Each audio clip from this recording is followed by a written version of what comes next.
TV Harian Nasional adalah media yang mengangkat dan menyajikan perkembangan seputar politik dan hukum, ekonomi, pariwisata, pendidikan dan budaya, serta pertanian dan perkebunan.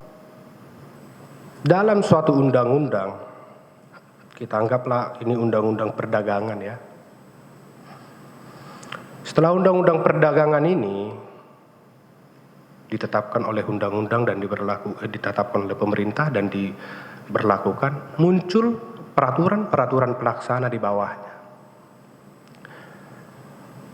Nah, ketika peraturan pelaksanaan ini dilanggar oleh pihak-pihak tertentu, lalu di peraturan perdagangan tadi, undang-undang perdagangan tadi menyatakan secara jelas terhadap pelanggaran A, kita anggap A ini mengenai syarat-syarat izin impor.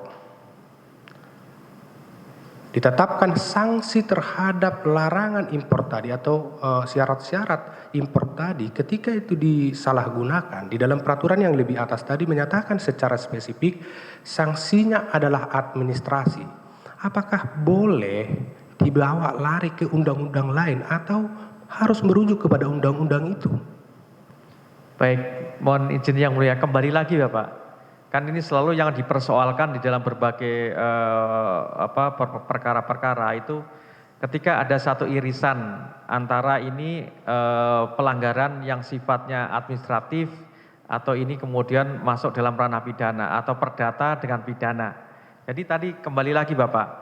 Yang pertama ada mens rea, yang kedua ada yang namanya aktus serius yang sifatnya serabar yang kemudian ini menyimpang dari asas dogmatic hit. Apa maksudnya asas dogmatic hit itu? Asas di mana dibuatnya satu peraturan perundang-undangan itu yang kemudian tujuannya untuk apa jelas tapi kemudian itu disimpangi. Nah, itulah yang dikualifikasi sebagai satu aktus serius. Perbuatan yang sifatnya serabar vet yang bisa dimintai pertanggungjawaban pidana karena ada penyimpangan asas dogmatic hit dibuatnya satu peraturan atau ketentuan itu. Itulah yang saya maksudkan. Koridornya ada dua itu tadi Pak. Jadi yang paling penting ada nggak mens rea-nya? Ada nggak atau serius yang sifatnya serabar yang kemudian ini menyimpang dari asas dogmatic hit? Kalau nggak ada berarti ini nggak bisa dikualifikasi sebagai satu perbuatan pidana. Tapi ketika dua ini terpenuhi ya Pak, saya kira ini masuk dalam kualifikasi perbuatan pidana dan oleh karena itu bisa dikualifikasi sebagai satu perbuatan pidana. Tergantung pelanggaran perbuatannya itu memenuhi rumusan norma di dalam undang-undang yang mana. Itu prinsipnya itu Bapak.